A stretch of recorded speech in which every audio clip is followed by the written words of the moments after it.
All right, technique tip for the day, and today we're talking about the importance of minimizing movement at the piano. So we talk a lot on this channel about the importance of movements, rotational movements, circular sort of gesture, dropping the arms into the keys with weight. And all of these movements are incredibly helpful if we want to play with freedom and ease at the piano. And here's a secret, every concert pianist that plays extremely well and doesn't have a lot of issues, tension and things like that, they do all of these things. But I get a common question where people say, well, when I watch different pianists play, they don't seem to be doing all this really big exaggerated motion, so that this must be only for people who have problems. And I understand exactly why people would think that. Well, the reason is that the faster we go, the more we refine these movements, the smaller they can be. And the faster we go, the more we have to have active fingertips. So we'll actually have more finger motion the faster we go. And you might notice it as I'm playing this little example here. Now in this example, I have this part in the right hand, and this is a classic kind of example where we'd use kind of a circular gesture, right?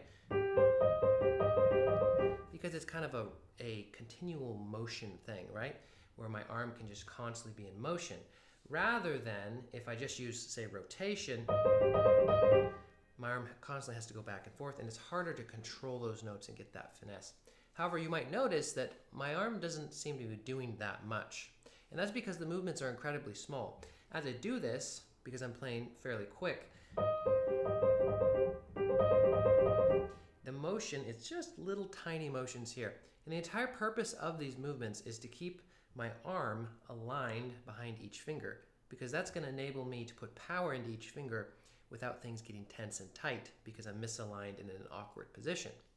But it's incredibly important to make sure that as we go faster, as the movements are refined, they get smaller and smaller. If I was demonstrating this to a student, I would make the motion much bigger.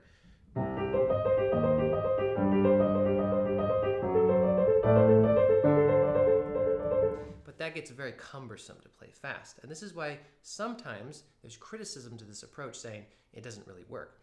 It does work, we just have to be able to minimize our movements. So next time you're practicing something and you're trying to use rotation or circular gesture or some kind of motion that we talk about, if it feels too cumbersome, it might just be that you're using too much motion and it needs to be minimized.